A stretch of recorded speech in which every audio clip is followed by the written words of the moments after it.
Hello. We are reading now a new chapter of Boku no Hero Academia 356 regarding the enemy. I'm hoping this title alludes to a conversation that had taken place in the past. As I've said in the last few chapters, I really like the idea of how strategized this battle was, how they had to come up with all these different matchups, they had to figure out which pro heroes should be assigned to which group of villains and where they should be warped and all of that stuff. And I know it makes a lot of sense to not kind of go over all that stuff beforehand because it should be like surprising. But I don't want them to skip it entirely either. So I'd like to see more flashbacks to how they were planning that out. Especially this combo emerging. It seems like the two hero students are actually doing okay against All For One, which is pretty crazy given that that's one of the most dangerous people in the world. It looks like they had planned this to some extent, at least their combination. And I'd like to see these characters interact more, on more of a tactical level and like a personal level. They had great moments together during the cultural festival arc when they were in the band. But how did they prepare for this battle of all battles? Okay. I'll catch up with you later. He's throwing in Abyssal Black Body Ragnarok. Awesome attack name. The fist is so huge. The shadow overwhelming. Going in for a huge punch on the destroyed face mask of All For One, which the heroes have speculated must be necessary for keeping him alive. Like, he's always wearing it, no matter how many quirks he gets, no matter how many transformations he can give himself. In the end, it always seems like he needs to have that thing on. Alright, big smash. Thought they were just buying time, didn't you? But even pesky gnats can be a pain in the butt. It's completely broken off now. We get the smash in English sound effects, which is the series hallmark for an extremely strong attack. And yeah, this is like kind of working. Now, I mean, I don't expect them to win, but I do expect them to put the pressure on to put this into like phase 2, where All For One stops. I don't know why he would be taking it easy. It seems like he's trying to wage some sort of psychological war too, right? Like he wants to psychically destroy Endeavor beyond just winning a fight, and maybe try to break the morale of the hero's side in general. I need to dodge the attack at all costs, yet my awareness was delayed. Ever since losing most of my sentence, the point of collecting sensory quirks that detect phenomena like vibrations or infrared. Ooh. Yeah. The Quirk's Rebellion. Compared to my original power, my authority has weakened. So we were talking about this in the last chapter. I think this is an interesting mirror to One For All. That One For All's past inheritors can rise up and speak their thoughts and help out Deku and support him and unlock new powers for him. And then the opposite with All For One, where he's like domineering over the quirks. He's trying to subjugate them and order them around to his will, and then they rebel. It's like the same principles.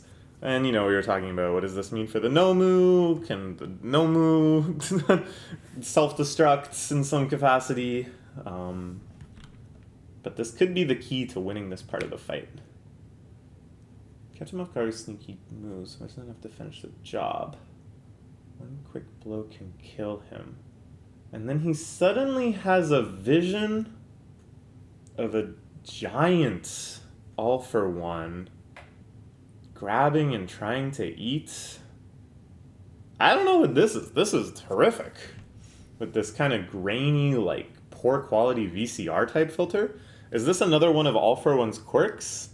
To impose this nightmarish vision in the minds of others? Or is this something that Hawks is actually remembering from his kind of strange, tragic, still quite mysterious past? Doesn't matter. All For One uses one of his really signature quirks that he's been using a lot in this fight, shooting out these jagged excursions. This kind of gross looking. I don't know what they are, but they have the phenomenon of, I don't know, like insectile, like centipedoid. Scary. Just blasting out in all directions. Skewering so many heroes. And then grabbing pieces of rubble to assemble a new mask over his face. That doggedness. Endeavor is backfighting already. Blasting through. Oh, but getting blasted through as well. Saving both Hawks and the kids. He successfully deflects them, but like one goes right through his arm. That's no good. He's getting kind of skewered and shredded.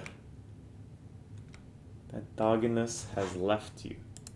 Twisted and disfigured Endeavor. Even weaker now.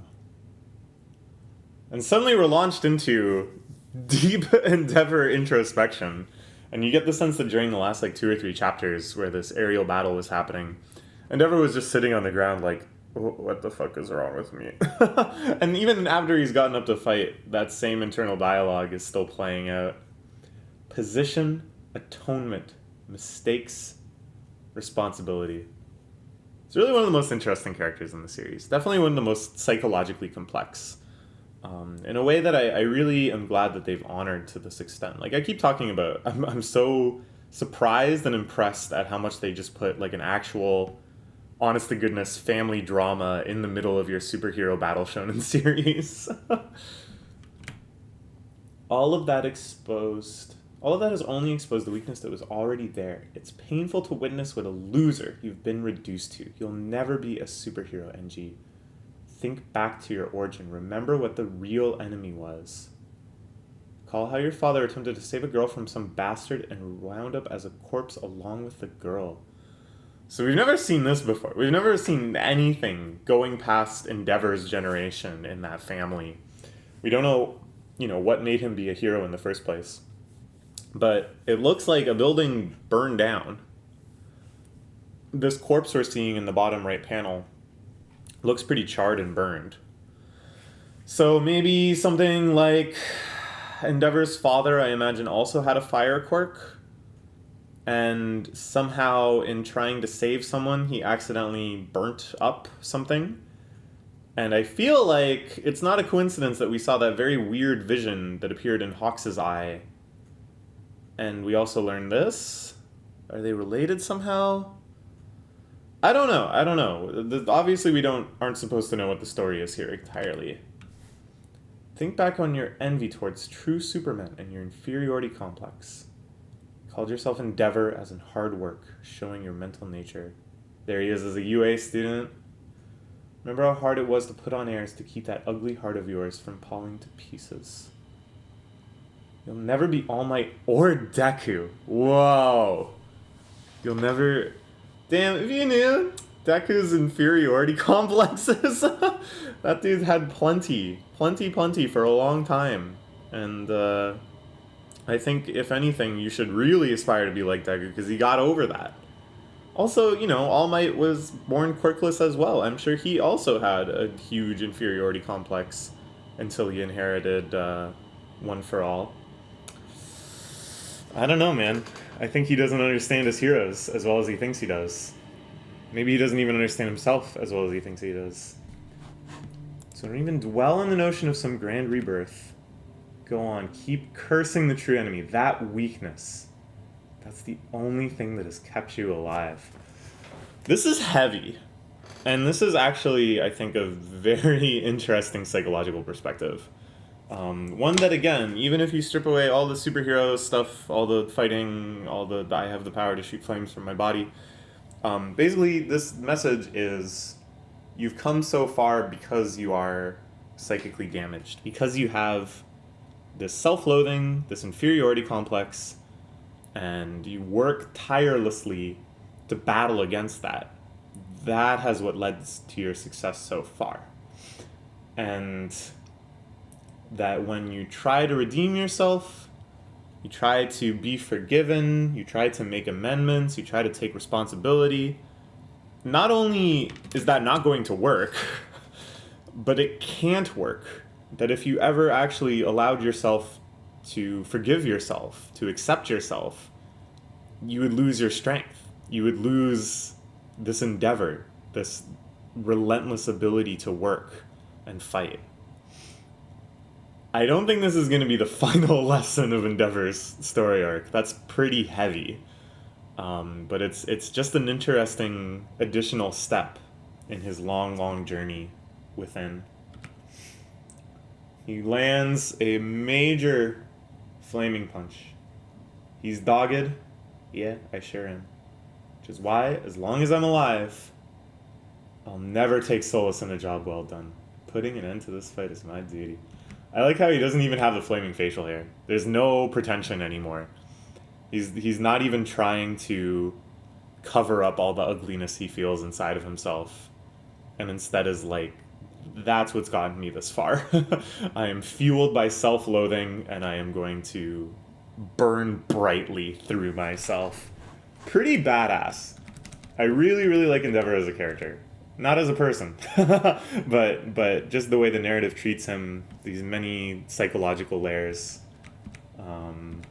Yeah, I'm not really sure where this fight is gonna go from here. It's like the hero's got to lose at least once, right? They've got this like multi-front battle, but it can't go possibly as smoothly as they're hoping. It's got to be something where, you know, they have a period of demoralization and stuff. And I think this is a good opportunity for it. Like, both Hawks and Endeavor have been throwing up death flags left and right for many arcs now. So I could see, you know, them ultimately losing this fight. But what's cool to me right now is that I think my prediction of where this fight will go is completely linked with my prediction of how Endeavor is going to, like, perceive himself and how he's going to overcome this self-loathing and stuff. And when that psychological and dramatic tension of the fights, when those two things can coincide like this, that's good. That's what I like to see. Okay, good stuff. See you next week for more.